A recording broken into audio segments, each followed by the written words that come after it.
సంవత్సరాల క్రితం ఇద్దరు అక్క తమ్ముడు ఉండేవారు. పేరెంట్స్ ఆ పిల్లల్ని వదిలేయడంతో అక్కే తమ్ముడిని చూసేది. అక్క తన తమ్ముడి డైపర్స్ కూడా మారుస్తూ అంత చిన్న వయసులోనే ఆ పిల్ల తల్లిలా మారింది. 20 సంవత్సరాల తర్వాత ఒక మంచి కంపెనీ స్టార్ట్ చేశాడు. ఏకంగా $100 బిలియన్ అధిపతి అయ్యాడు. ఒక అందమైన అమ్మాయిని కూడా పెళ్లి చేసుకోబోతున్నాడు. అబ్రాడ్ లో ప్రెగ్నెంట్ గా ఉన్న తన అక్కకి తమ్ముడి పెళ్లి గురించి తెలిసి అతన్ని విష్ చేయడానికి వచ్చింది. ఎంతో కాలానికి అక్క తమ్ముళ్ళు కలవడంతో ఒకరినొకరు ఎంతో ప్రేమగా హక్ చేసుకున్నారు.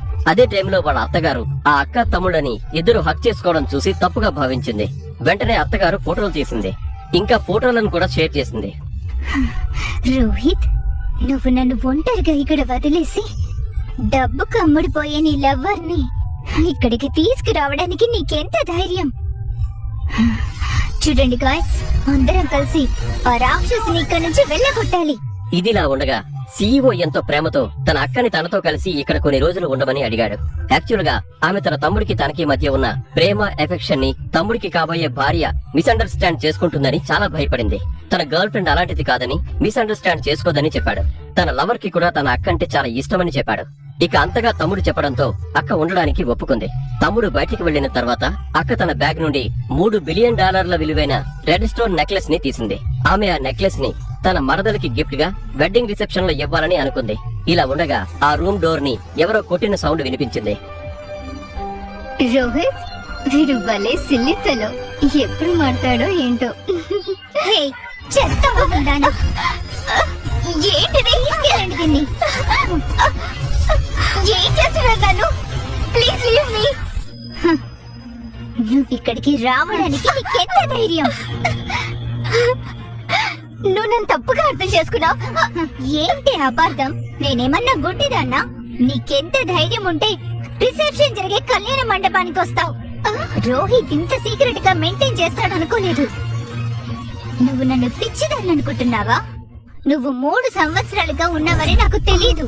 3 years? ఆగు, నువ్వు నన్ను తప్పుగా అర్థం చేసుకున్నావు. రోహిత్ చెప్పాడు నాతో. రోహిత్ నీకు అన్ని విషయాలు చెప్పేశాడా? నేను అతనికి కాబోయే భార్యని. అయినా నాకు నీ గురించి ఏమీ చెప్పలేదు. వదిలేయండి నన్ను. నోరు ముయ్యవే. దీని చేతులు కట్టేయండి. ప్లీజ్ నన్ను అర్థం చేసుకో. వేరొకరి భర్తని ట్రాప్ చేస్తే ఏం జరుగుతుందో దీనికి ఇవాళ తెలిసి తీరాలి. No, please leave me. వద్దు జాను, నువ్వు ఇలా చేస్తున్నావని రోహిత్ కి తెలిస్తే ఏం జరుగుతుందో తెలుసా? ఏం జరుగుతుందో ఇప్పుడు నీకు తెలుసు. జాను, నువ్వేం చేస్తున్నావు?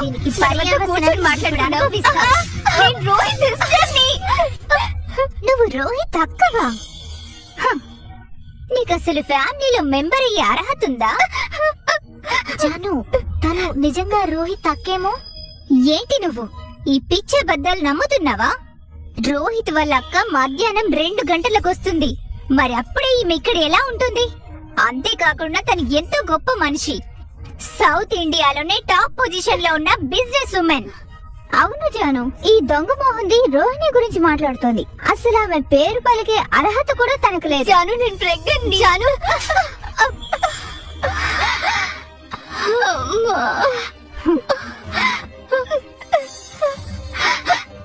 ఏయ్, నువ్వు ప్రెగ్నెంట్ అని చెప్పి నన్ను భయపెడదాం అనుకున్నావా? నీ బిడ్డ అక్రమ సంతానం. అలాంటి బిడ్డ ఉంటే ఎంత, పోతే ఎంత? నా బిడ్డ కనుక చనిపోతే మీ అందరూ అంతా చూస్తాను. నీలాంటి ఆడదాన్ని నేను చాలా మందిని చూస్తాను, కానీ నీ అంత సిగ్గులేని మాత్రం నేను అసలు చూడలేదు.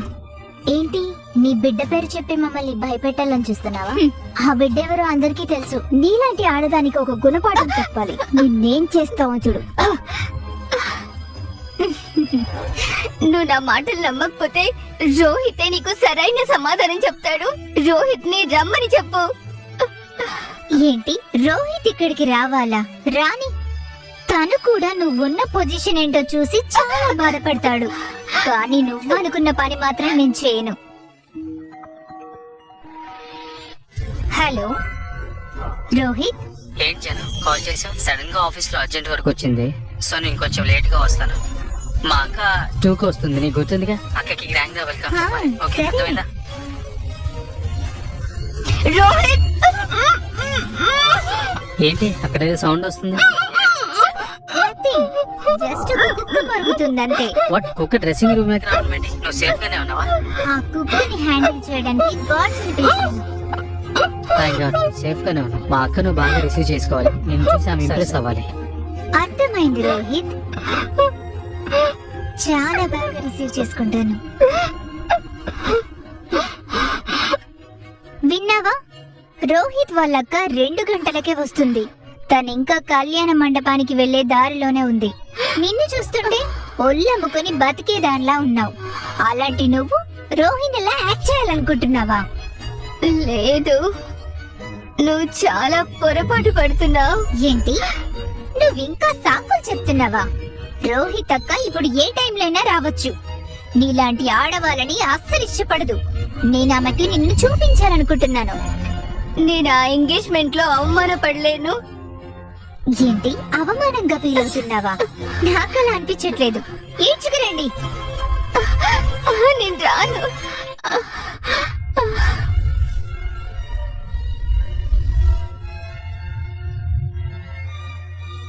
ఇదంతా చూస్తూ ఉంటే నాకు చాలా హ్యాపీగా ఉంది. వీళ్ళ పెళ్లి చాలా గ్రాండ్ గా జరుగుతుంది అనిపిస్తుంది. జాను పెళ్లితో నువ్వు ఖచ్చితంగా హై పొజిషన్ లోకి వెళ్తావు. అదైతే కరెక్టే. అవును, నువ్వు అన్నది నిజమే. నా కూతురు ఇప్పుడు రోహిత్ ని పెళ్లి చేసుకుని ఈ ఇండియాలోనూ టాప్ పొజిషన్ లో ఉంటుంది. కానీ రోహిత్ కి ఎక్స్ట్రా అఫైర్ ఉంది. అది చాలా బాధగా ఉంది. అసలు ఈ రోహిత్ అలాంటి మనిషి వాళ్ళు ఎలా పడ్డాడో నాకు అర్థం కావటం లేదు. వీళ్ళేం చేస్తున్నారు? Thank you everyone.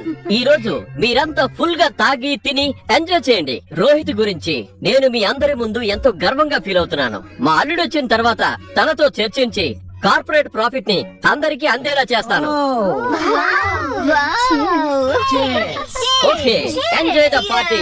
చీర్స్.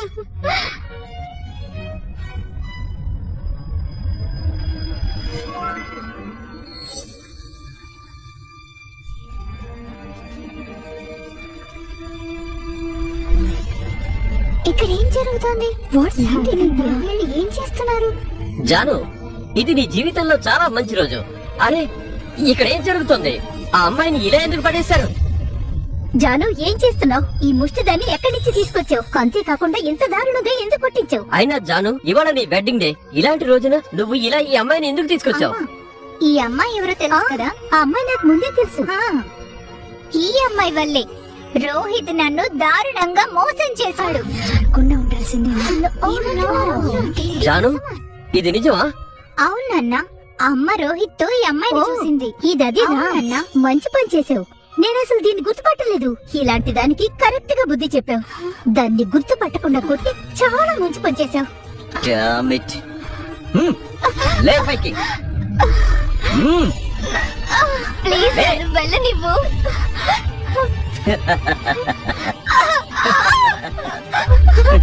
నొప్పి పెడుతుంది. నొప్పిగా ఉందా? నువ్వేనా మా చెల్లెలి భర్తతో తిరగడం వల్ల ఏం జరుగుతుందో ఊహించలేదా? వదిలేసే. ఇంత గింజుకున్నా నా చేతుల్లో నుంచి బయటికి పోలేవు.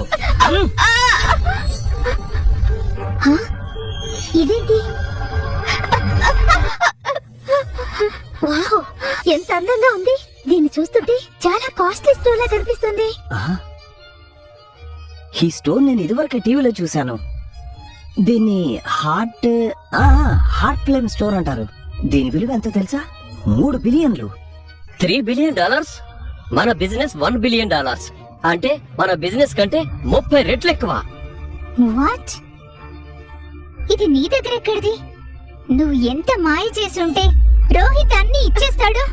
ఇంత వాల్యుయబుల్ నెక్లెస్ రోహిత్ నాకు ఇప్పటి వరకు ఇవ్వలేదు. కాదు, ఇది నాది. రోహిత్ ఇవ్వలేదు. ప్లీజ్ నాది నాకు ఇచ్చేసేయ్. అవునా, ఇది నీ నెక్లెస్? నేను రోహిత్ ఈ నెక్లెస్ తనది అని చెప్పడం విన్నాను. రోహిత్ ఫ్యామిలీ మెంబర్స్ ఆక్షన్ లో కొన్నట్టు నాకు చెప్పాడు. ఇది చాలా వాల్యుయబుల్ స్టోన్ అని కూడా విన్నాను. యాక్చువల్ గా ఈ నెక్లెస్ నీకివ్వాలి, కానీ రోహిత్ ఈ నెక్లెస్ నీకు ఇవ్వడానికి ఇష్టపడడం లేదు. దీని వల్ల మనకే ఉపయోగం లేదు. కాబట్టి దీన్ని ముక్కలు చేసి. అవును జాను, అలా చేయడం కరెక్టే. నీ దగ్గర లేని నెక్లెస్ దీని దగ్గర కూడా ఉండకూడదు. దీన్ని ఖచ్చితంగా పగలగొట్టాల్సిందే. దాన్ని స్మాష్ చేయొద్దు. మీరు అలా చేస్తే చాలా బాధపడాల్సి వస్తుంది. బజారు దానా, నువ్వు నా కాబోయే అల్లుడిని ఒళ్ళో వేసుకున్నావు. మరి అలాంటప్పుడు దాన్ని స్మాష్ చేయకపోతే ఇంకేం చేయాలి? $3 బిలియన్ ఖరీదైన ఆ హారాన్ని స్మాష్ చేయడం కరెక్ట్ కాదు. నాన్న, అది ఎంత ఖరీదైన వస్తువైనా సరే నా చెల్లికి చెందనప్పుడు దాన్ని స్మాష్ చేయాల్సిందే. ఎప్పుడైతే రోహిత్ జానును పెళ్లి చేసుకుంటాడో మనకి ఇలాంటి కాస్ట్లీ జెమ్స్ మనకు చాలా దొరుకుతాయి. ఇప్పుడు మీరేమంటారు డాడ్? జగదీష్ చెప్పింది కరెక్టే. జాను, నేను నిన్ను సపోర్ట్ చేస్తున్నాను. నువ్వు దాన్ని విరగ్గొట్టే. మీరు అలా చేయడానికి వీల్లేదు. నిన్ను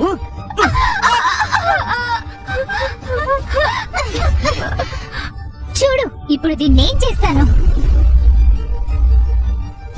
జాను, దీనందరికీ కారణం నువ్వే. దీని పర్యవసానం కూడా నువ్వే అనుభవించాలి. నీకు తెలియని నిజం ఏంటంటే ఆ హార్ట్ ఫ్లేమ్ నీకు రావాల్సిందే. బజార్దానా?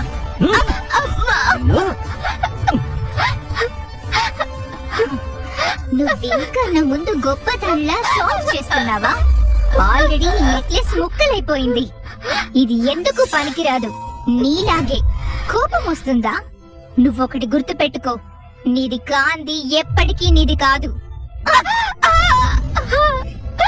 జాను, ఈ సిగ్గులేని దానికి ఇలా చేయడమే కరెక్ట్ పనిష్మెంట్. నేను ఇప్పటి వరకు జానుని చాలా మంచి అమ్మాయి, ఇంకా మంచి కుటుంబం నుండి వచ్చింది అనుకున్నాను.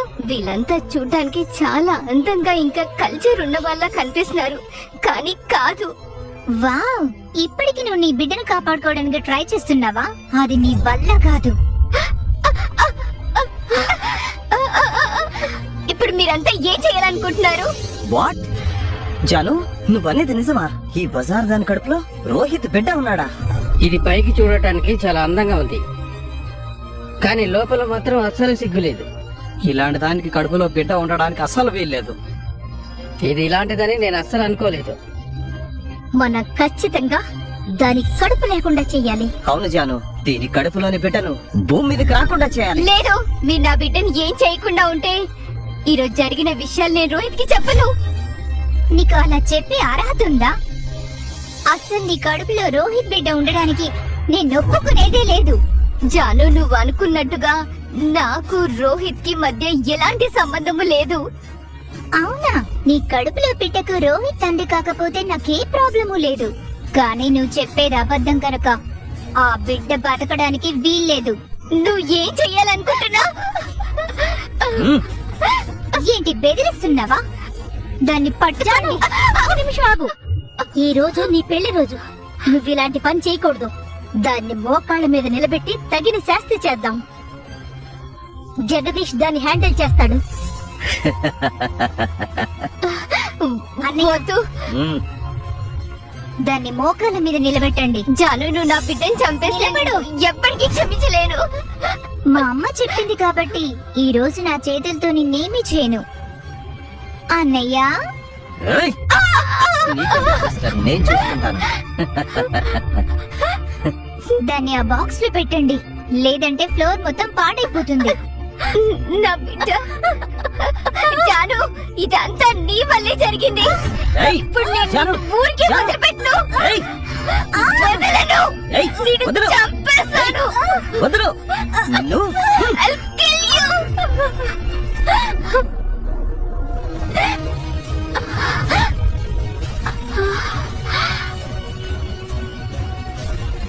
అయ్యో జాను, మెల్లగా. ఇదొక పిచ్చి కుక్క. దాన్ని తీసుకెళ్లి ప్యాక్ చేయండి. జాను, నీకేం కాలేదు కదా? కార్తీక్ వాళ్ళ సిస్టర్ వచ్చేస్తున్నారు. నీకెంత ధైర్యం? రోహిత్ రాణి, నీ ప్రాణం కోసం నువ్వు వేడుకు ఎలాగా చేస్తా? నా బిడ్డ నాకు కావాలి. ఇదంతా చేసిన దానికి ఆ దేవుడు మిమ్మల్ని ఊరికే వదలడు. ఇది ఇంకా కుక్కలా మరుగుతూనే ఉంది. Lemon tree company CEO Rohit ఇక్కడికి వస్తున్నారు. అక్క, రోహిత్ కాపాడు.